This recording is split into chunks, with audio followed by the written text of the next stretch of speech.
તો મહત્વપૂર્ણ અપડેટ આવી રહી છે। રથયાત્રામાં ગજરાજ બેકાબુ થયો હોવાની મળી રહી છે વિગતો। જો કે હાલ તો તેમને કાબૂમાં લઈ લેવાયા છે, પણ એ વખતની તસવીરો આપ જુઓ। ભીડ જોઈને આ ગજરાજ બેકાબુ બન્યા હતા અને દોડાદોડ કરી મૂકી હતી અને પોળ વિસ્તારની અંદર તેઓ ઘૂસી ગયા હતા। અને વધુ વિગતે વાત કરવા જોડાઈ રહ્યા છે ટીવી9 સંવાદદાતા રોનક વર્મા। રોનક, આખરે ગજરાજ બેકાબુ થયાના સમાચાર મળી રહ્યા છે, હાલ પરિસ્થિતિ શું છે? શું ગજરાજ કાબૂમાં આવી શક્યા?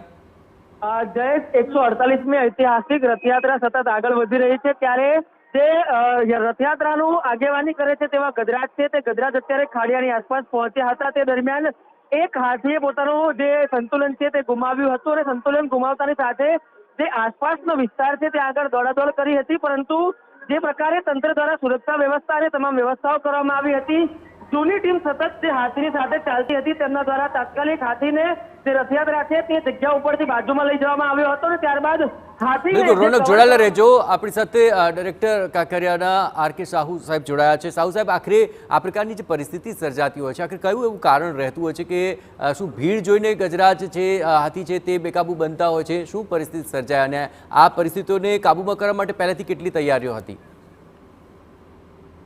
આપણે ત્યાં ફોરેસ્ટ ડિપાર્ટમેન્ટ અને પ્રાણી સંગ્રહાલયની ટીમ સાથે છે। જેવો નરે દોડમદોડી કરી એ માટે નરને અલગ સાઈડમાં લઈ 2 માદીઓ મારફતે અને અત્યારે 3ને અલગ કરી દીધા છે।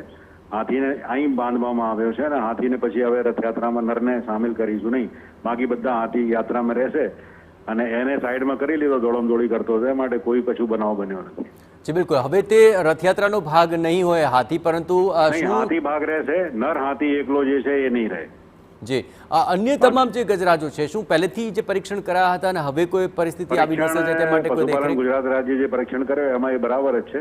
વધારે ઘોંઘાટ થવાથી એ થોડો ભડક્યો, એક માદી ભડકી, એ માટે એને જોઈને એ નર ભડક્યો અને નર જે છે ને એ બચ્ચો છે, નાનો છે, અત્યારે લગભગ 13 વર્ષનો છે, એ માટે માદીને ફોલો કરે છે। માદી થોડી ભડકી એ માટે એ ભડક્યો, પણ તાત્કાલિક બીજા 2 માદીઓથી એને કવર કરી લેવામાં આવ્યો, જેથી વધારે દોડમદોડી ના કરે, કોઈને ઈજા નહીં થાય, એ બધું સંપૂર્ણ ધ્યાન રાખવામાં આવ્યું છે। બિલકુલ, ખાસ કરીને જે નાસભાગ મચી એ વખતે લોકો ડરી ગયા હતા, શું કોઈને હાનિ લોકો ડરી ગયા? લોકોને નેચરલ કે ડરી જાય, હાથી રિવર્સ દોડે એ માટે, અને તાત્કાલિક એ માટે એને અલગ કરી દેવામાં આવ્યો છે। જી, કોઈને હાનિ તો નથી પહોંચી ને?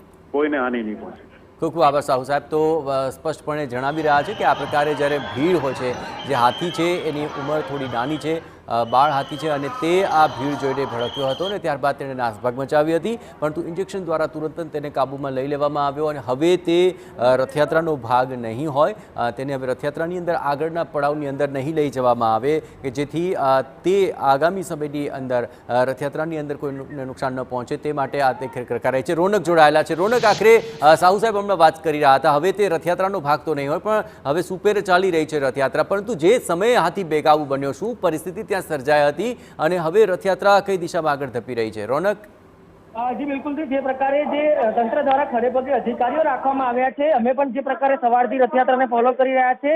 જ્યારે ગજરાજ આગેવાની કરતા હતા ત્યારે જે સતત પ્રાણી સંગ્રહાલયની ટીમ છે, ડિરેક્ટર છે, તે સતત જોડે ચાલી રહ્યા હતા અને જ્યારે વધુ ઘોંઘાટ થવાના કારણે જે બાળ હાથી છે તેમણે પોતાનું સંતુલન ગુમાવ્યું હતું, પરંતુ સતર્કતાના કારણે જે મોટી જાનહાનિ કે પછી સ્ટેમ્પેડ છે તે થતા અટક્યું છે।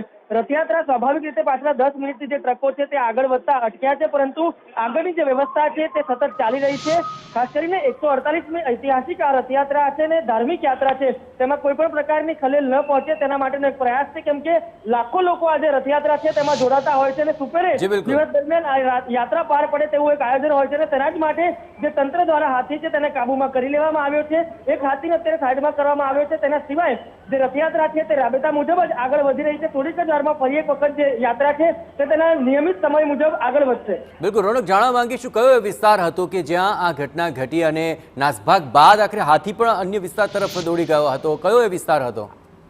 જી બિલકુલ, તે ખાડિયાથી ગોલવાડ તરફ જતો આ જે માર્ગ હતો ત્યાં આગળ ગજરાજ પહોંચ્યા હતા અને ગોલવાડ જે એડીસી બેંક આવેલી છે તે એડીસી બેંકની આસપાસ જે ગજરાજ પહોંચ્યા ત્યારે ત્યાં આગળ વધુ ઘોંઘાટને કારણે આ પ્રકારની જે સમસ્યા છે તે સામે આવી હતી, પરંતુ જે પ્રકારે તંત્ર પણ સતત સંપર્કમાં છે, માહિતી આપી રહ્યું છે, તેમનું કહેવું છે કે સ્થિતિ એકદમ કંટ્રોલમાં છે, કોઈ પણ પ્રકારે ચિંતાજનક સ્થિતિ હાલ છે નહીં અને જે રથયાત્રા છે તે સતત આગળ ચાલી રહી છે। પરંતુ સ્વાભાવિક રીતે જ્યારે લાખો લોકો રથયાત્રામાં જોડાતા હોય અને આ પ્રકારે જ્યારે ગજરાજ જેની આગેવાની કરતા હોય તેમાં આ પ્રકારની ઘટના આવે ત્યારે ચિંતાજનક માહોલ હોય, પરંતુ સ્વાભાવિક રીતે તંત્ર દ્વારા તાત્કાલિક ધોરણે જે કંટ્રોલ છે તે લેવામાં આવ્યો છે અને હાથીને સાઈડમાં કરીને જે પણ રાબેતા મુજબ વ્યવસ્થા છે તે કરી દેવામાં આવી છે. બિલકુલ રોનક, ખાસ કરીને સુરક્ષા સાથે સતર્કતા ખૂબ જરૂરી છે એનું આ ઉત્તમ ઉદાહરણ છે. પણ જ્યારે આ પ્રકારે ગજરાજને સામેલ કરાતા હોય છે રથયાત્રામાં, કઈ પ્રકારની સતર્કતા અને સાવધાની રાખવામાં આવતી હોય છે?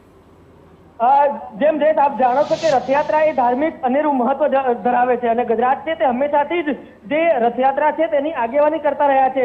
જે પ્રકારે પૌરાણિક અને જે અમદાવાદની રથયાત્રાનો ઇતિહાસ છે તેમાં હાથીનો રોલ છે તે ખૂબ જ અગત્યનો આવ્યો છે. એ કોઈ પણ માહોલ હોય, હાથી છે તે હંમેશા રથની આગેવાની કરતા હોય છે ને એટલા માટે જ જ્યારે હાથીને આ રથયાત્રામાં સમાવવામાં આવે છે ત્યારે તેનું એક પરીક્ષણ છે તે થતું હોય છે. તમામ રીતે જે તેમનું ચેકિંગ છે તે પણ થતું હોય છે. જો કોઈ હાથીને કોઈ પણ સામાન્ય બીમારી કે અન્ય કોઈ બાબત ધ્યાને આવે તો તેમને રથયાત્રામાં સામેલ કરવામાં નથી આવતા.